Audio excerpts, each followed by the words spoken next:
नमस्कार। आज हम भारतीय लोकतंत्र के सामने खड़ी एक बहुत बड़ी चुनौती की बात करने वाले हैं। एक ऐसा संकट जो लाखों लोगों की जिंदगी पर असर डाल रहा है, और वो है न्यायिक देरी का संकट। कभी सोचा है कि किसी छोटे से फैसले के लिए अगर पूरी जिंदगी इंतजार करना पड़ जाए तो क्या होगा? सुनने में ये किसी बुरे सपने जैसा लगता है ना? पर लाखों भारतीयों के लिए ये एक कड़वी सच्चाई है। आंकड़े सच में चौंकाने वाले हैं। चलिए शुरुआत करते हैं निचली अदालतों से, यानी डिस्ट्रिक्ट कोर्ट से, जहां करीब 4.6 करोड़ केस पेंडिंग हैं। ये तो बस शुरुआत है। अब अगर हम हाई कोर्ट्स की तरफ देखें तो वहां भी लगभग 63 लाख मामले अटके पड़े हैं। और फिर आती है देश की सर्वोच्च अदालत सुप्रीम कोर्ट, जहां पेंडिंग केस का आंकड़ा 88,417 के अपने ऑल टाइम हाई पर पहुंच गया है। और देखिए, नेशनल जुडिशियल डेटा ग्रिड के ये नंबर सिर्फ आंकड़े नहीं है, ये उन लाखों जिंदगियों की कहानी बताते हैं जो बस न्याय के इंतजार में अटकी हुई हैं। तो सवाल ये उठता है कि आखिर हमारा सिस्टम इतना जाम क्यों है? चलिए इसके पीछे के जो मुख्य कारण हैं उन्हें एक एक करके समझते हैं। तो देखिए, सबसे पहली और सबसे बड़ी वजह है जजों की जबरदस्त कमी। आप सोचिए, भारत में हर 10 लाख लोगों पर सिर्फ 21 जज हैं, जबकि लॉ कमीशन ने सिफारिश की थी कि कम से कम 50 जज तो होने ही चाहिए। मतलब साफ है, हम अपनी जरूरत की आधी से भी कम कैपेसिटी पर काम कर रहे हैं। दूसरा बड़ा मुद्दा है सरकार का खुद एक बड़ा लिटिगेंट होना। मतलब केस करने वालों में सरकार सबसे आगे है। एक अंदाजे के मुताबिक करीब 50% केस में एक पार्टी सरकारी एजेंसी ही होती है। अब जाहिर सी बात है, जब सरकार खुद ही अदालतों पर इतना बोझ डालेगी तो इसका खामियाजा तो आम नागरिक को ही भुगतना पड़ेगा। अब आते हैं तीसरे कारण पर, जो है हमारे सिस्टम की अपनी अंदरूनी खामियां, जैसे कि बार बार तारीख पर तारीख मिलना, जिसे हम स्थगन कहते हैं, या फिर मॉडर्न केस मैनेजमेंट सिस्टम का न होना। ये सब बहुत आम समस्याएं हैं। यहाँ तक कि गांव में छोटे मोटे मामले सुलझाने के लिए जो ग्राम न्यायालय बनाए गए थे, वो भी ज्यादातर राज्यों में ठीक से काम ही नहीं कर पाए।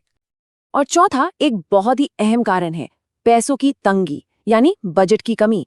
भारत अपनी पूरी जीडीपी का सिर्फ 0.1% जुडिशरी पर खर्च करता है। इसकी तुलना अगर डिफेंस बजट से करें, जो कि 2% है, तो फर्क साफ दिखता है। और इसी कम बजट का नतीजा है कि हमारी निचली अदालतों का इंफ्रास्ट्रक्चर आज भी बहुत कमजोर है। तो हमने कारण तो समझ लिए, पर जब न्याय मिलने में इतनी देरी होती है तो इसका असर क्या होता है? इसका असर वाकई बहुत विनाशकारी होता है। देखिए, सबसे गंभीर असर तो हमारे मौलिक अधिकारों पर पड़ता है। 1979 में एक बहुत ही ऐतिहासिक केस हुआ था, हुस्नारा खातून वर्सेस स्टेट ऑफ बिहार। उस केस में सुप्रीम कोर्ट ने साफ साफ कहा था कि स्पीडी ट्रायल, यानी जल्दी सुनवाई का अधिकार, आर्टिकल 21 के तहत मिले जीवन के अधिकार का ही एक हिस्सा है। लेकिन जमीनी हकीकत देखिए, आज भारत की जेलों में बंद 76% कैदी अंडर ट्रायल हैं, यानी उनका जुर्म अभी साबित नहीं हुआ है। ये अक्सर गरीब लोग होते हैं जो सिर्फ इसलिए सालों से जेल में बंद है क्योंकि हमारा सिस्टम उनके केस की सुनवाई वक्त पर नहीं कर पा रहा। अब बात करते हैं आर्थिक नुकसान की, और वो भी बहुत बड़ा है। सोचिए, जमीन अधिग्रहण या फिर एनवायरमेंटल क्लियरेंस से जुड़े मामले जब सालों साल कोर्ट में अटके रहते हैं तो अरबों खरबों के इंफ्रास्ट्रक्चर प्रोजेक्ट्स भी रुक जाते हैं। और समाज पर इसका जो असर होता है वो है भरोसे का टूटना। एक्सपर्ट्स इसे ब्लैक कोट सिंड्रोम भी कहते हैं। जब लोगों का कानून व्यवस्था से भरोसा उठने लगता है तो वो शायद कानून को अपने हाथ में लेने की सोचने लगते हैं। और तो और, अब तो केस में देरी करवाना भी एक तरह की डिफेंस स्ट्रैटेजी बन गई है कि सामने वाली पार्टी को इतना थका दो कि वो हार मान ले। तो अब सवाल ये है कि क्या इस स्थिति को सुधारने के लिए कुछ किया भी जा रहा है? जी हाँ, सरकार की तरफ से कई पहले चल रही हैं। मिसाल के तौर पर ई कोर्ट्स मिशन मोड प्रोजेक्ट है, जिसके तहत अदालतों में टेक्नोलॉजी का इस्तेमाल बढ़ाया जा रहा है, जैसे ई फाइलिंग और वर्चुअल कोर्ट्स। इसके साथ ही बिजनेस से जुड़े विवादों के लिए कमर्शियल कोर्ट्स और गंभीर अपराधों के लिए फास्ट ट्रैक कोर्ट्स भी बनाए गए हैं। और एक और जरूरी चीज है एडीआर, यानी ऑल्टरनेटिव डिस्प्यूट रेजोल्यूशन को बढ़ावा देना। कोशिश ये है कि लोक अदालत जैसे तरीकों से ज्यादा मामले कोर्ट के बाहर ही सुलझा लिए जाएं। लेकिन इतना ही काफी नहीं है। असली बदलाव के लिए और भी बहुत कुछ करना जरूरी है। एक्सपर्ट्स का मानना है कि आगे का रास्ता 4 जरूरी कदमों पर टिका है। पहला, इंफ्रास्ट्रक्चर, जिसके लिए एक नेशनल जुडिशियल इंफ्रास्ट्रक्चर अथॉरिटी बनाने की बात हो रही है।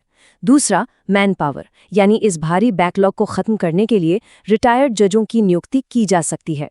तीसरा, एफिशिएंसी, मतलब बेवजह की तारीखें देने पर सख्ती से रोक लगनी चाहिए। और चौथा है टेक्नोलॉजी, जहां केस मैनेजमेंट के लिए आर्टिफिशियल इंटेलिजेंस जैसी नई तकनीकों को अपनाना होगा।